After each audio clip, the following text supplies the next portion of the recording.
Welcome to Introduction to Composite MOOC course. Today is the third day of the ongoing week, which is the 10th week of this course.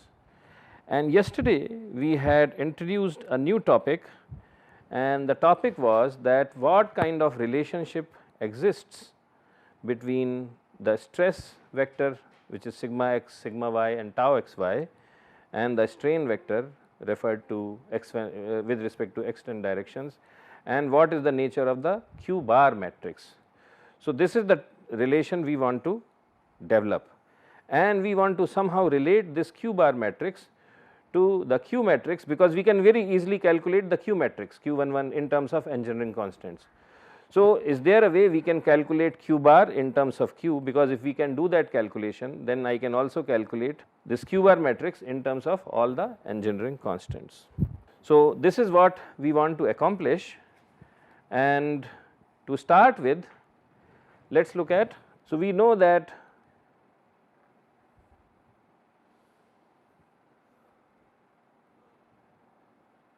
suppose this is my x direction, this is the y direction, and suppose the fibers are like this, then this is my L direction and this is the T direction, and the angle between L and x axis is theta degrees. Then based on principles of mechanics which you have studied in your previous classes, I can transform sigma x, sigma y, sigma z, sigma x, sigma y, sigma t or tau lt to sigma L in terms of tau L, tau t and tau lt using this relation. So, I can write that sigma L, sigma t and the shear stress is nothing but, so these relationships have been developed earlier in your earlier classes. So, we will not capture that again. So, this is equal to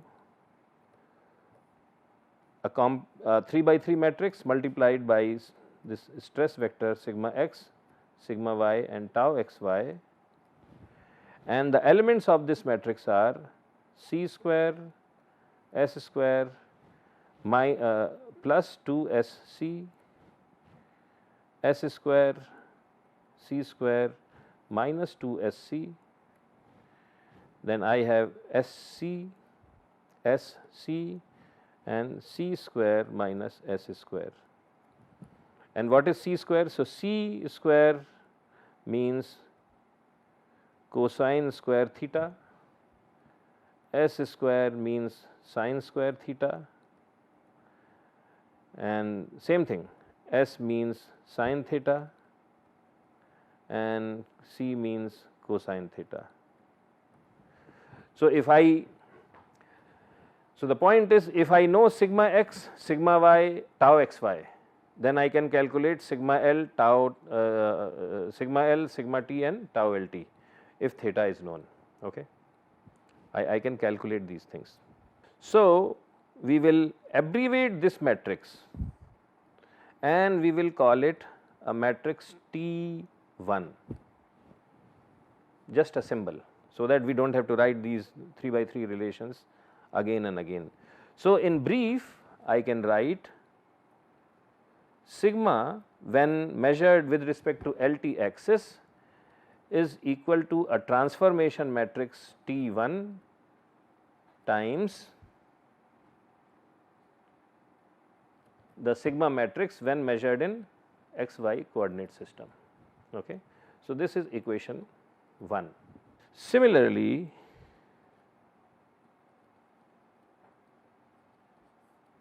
there is a transformation matrix for strains also. Okay. And we will, since we are, if we used tensor strains, then the transformation from LT to xy is identical, but because in our regular practice we tend to use engendering strains, and in engendering strain gamma xy is twice of the tensor strain. So, because of that reason, the transformation matrix for strain is slightly different. So, we will write that relation also. So, if I have strains epsilon L, epsilon T and gamma LT, then these strains can be expressed in terms of a transformation matrix times epsilon x, epsilon y and gamma xy. Okay. And what are the elements of this transformation matrix? C square, S square, SC minus SC, C square minus S square, C square, S square minus 2SC, 2SC. So, this is there, and this I call it as T2, T2. So, in brief I can write this as strain measured with respect to LT coordinate system equals a transformation matrix which is T2, excuse me, times strain vector measured with respect to xy coordinate system. So, this is one equation and this is other equation. Okay. Now, we are going to merge these equations. So, this is equation number 1 and this is equation number 2. Okay. So, from 1 we can say, if I multiply the first equation by inverse of T1 on both sides, then on the right hand side inverse of T1 minus T1 inverse of T1 times T1, they just become an identity matrix. So, it goes away. So, what I can say is that from 1 sigma xy, that is stresses as measured with respect to x and y axis, are nothing but inverse of T1 times sigma LT. Okay. But we know that sigma LT is what? We have shown several times now that sigma LT is equal to this Q matrix times epsilon LT, right. So, we will do this substitution. So, we know that sigma, when we are measuring with respect to LT coordinate system, is what? The Q matrix times the epsilon matrix measured in LT system. So, we can say sigma as measured with respect to xy frame equals T1 inverse of T1 times Q times epsilon as measured in LT coordinate system. Okay. Now, what we do is we replace this epsilon LT with equation 2. So, here I am expressing epsilon LT in terms of epsilon xy. So, using 2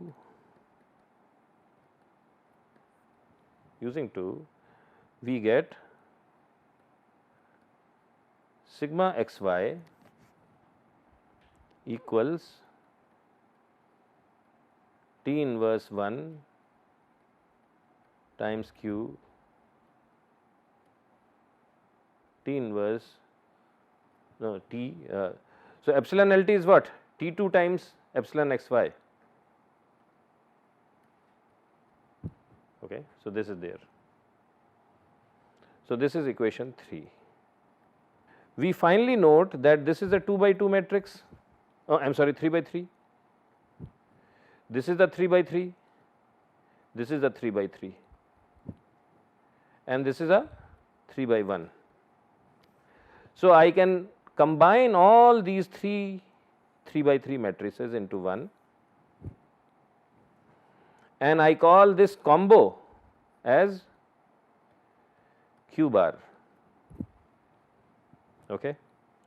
I know how to calculate T inverse of 1, I know how to calculate T2, I already know how to calculate Q from engineering constants. So, if the material properties are known and if the direction of x axis with respect to L axis is known, then I know all the elements of all these 3 matrices and I can calculate the Q bar matrix. So, I can say that sigma in the xy coordinate system is nothing but a Q bar matrix times strain as measured in xy system. Okay. And what is Q bar? To explicitly define Q bar matrix. So, Q bar and Q are not same. Q bar is for a generally orthotropic lamina, Q is for a especially orthotropic lamina, but both are in state of plane stress. So, Q bar is for a generally orthotropic thin lamina in the state of plane stress, and this is equal to T inverse of T1 times Q times T.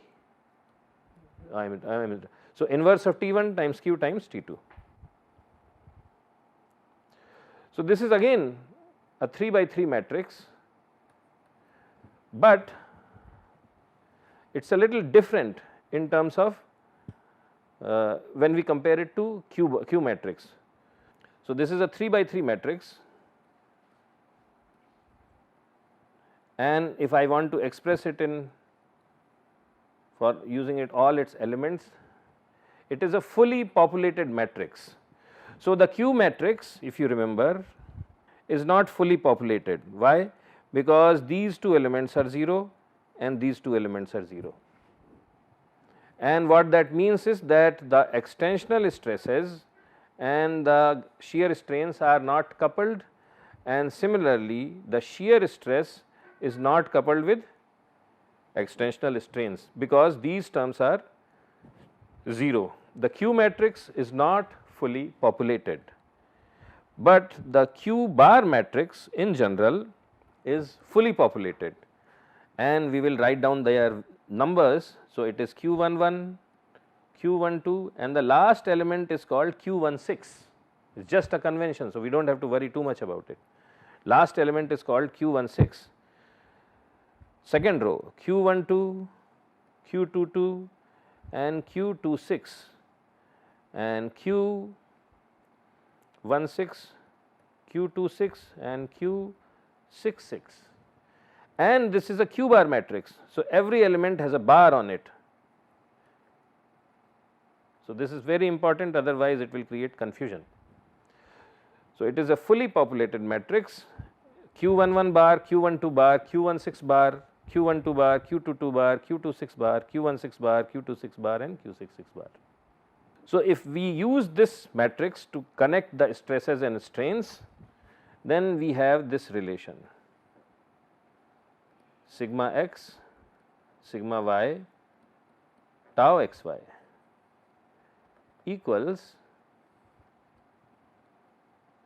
Q11 bar, Q12 bar, Q16 bar, Q26 bar, Q22 bar and Q26 bar. Oh, I am sorry. The first element is Q12 bar, because it is a symmetric matrix, and the last line is Q16 bar, Q26 bar and Q66 bar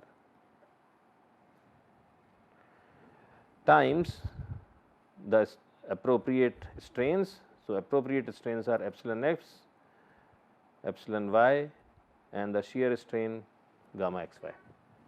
Okay. So, couple of observations. Unlike Q, q bar fully populated.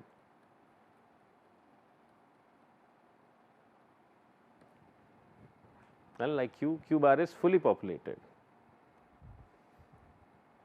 Okay. Q16 and Q26 are, I will not say always, can be non-zero, and because they are non-zero, and so we can make two observations. Thus, shear stress generates extensional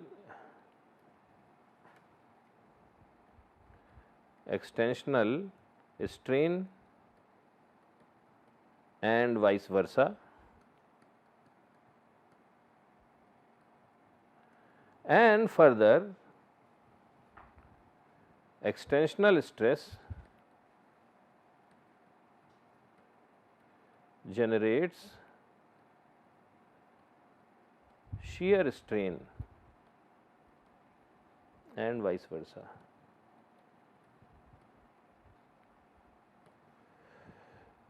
So, this is the situation for generally orthotropic system, but even here the number of independent engendering constants is still 4, because Q11 bar, Q12 bar, Q16 bar only depend on what? Some sines and cosines which are not related to engendering, but they only depend on 4 independent values of Q bar matrix. So, the Q bar matrix has 6 constants, but at the fundamental level they only depend on 4 independent engendering constants or stiffness elements. So, this is the overall theory. So, what we will do is we will just for purposes of completeness we will write down the exact relations between different values of Q bar and Q's. So, we will write those relations. Q11 bar equals Q11 times cosine 4 theta plus Q22 times sine 4 theta plus 2 Q12 plus 2 Q66 sine square theta cosine square theta. Okay. So, if you know Q11 and Q22 and Q66, you can calculate Q11 bar using this relation. Q22 bar is equal to Q11 sine 4 theta plus Q22 cosine 4 theta plus this term is the same. Then Q12 bar equals Q11 plus Q22 minus 4 Q66 sine square theta cosine square theta plus Q12 times cosine 4 theta plus sine 4 theta. Okay. Q66 bar equals, so these are complicated relations, but if you know the mathematics then you can compute them, and you can even create a small code which will compute all the Q's for your composite. So, Q11 plus Q22 minus 2 Q12 minus 2 Q66 sine square theta cosine square theta plus Q66 sine 4 theta plus cosine 4 theta. Okay. Q16 bar equals Q11 minus Q12 minus 2 Q66, and this is cosine cube theta times sine theta minus Q22 minus Q12 minus 2Q66 cosine theta times sine cube theta, and Q26 bar equals the same thing, but it is just the other way around. So, it is cosine theta times sine cube minus this entire things times cosine cube times sine theta. So, we will make some more observations based on these relations. What we see here is Q11 is an even function of theta. What is an even function? That if I make theta as negative theta, cosine of negative theta and cosine of theta is same. Sine of positive theta is equal to negative sine of theta, but this is sine to the power of 4 and sine to the power of 2. So, Q11, Q12, Q22 and Q66 are even functions of theta. That is, if I make theta from, let us say, 30 degrees to minus 30 degrees, the values of the first 4 Q bars will not change. However, Q16 bar and Q26 bar, they are odd functions of theta. So, if I make theta from 30 degrees to negative 30 degrees, we should, otherwise our calculations will be wrong, see that the value of Q16 becomes negative of its original value. So, these are bars, yeah. So, these are odd functions and these are even functions, okay. These are even functions. So, this is the conclusion of our discussion for Q matrix. Similarly, we can also calculate elements of the S matrix, but at least for today's class this would suffice. We will continue this discussion tomorrow also, and till then you have a wonderful evening, and we will meet once again tomorrow. Thank you.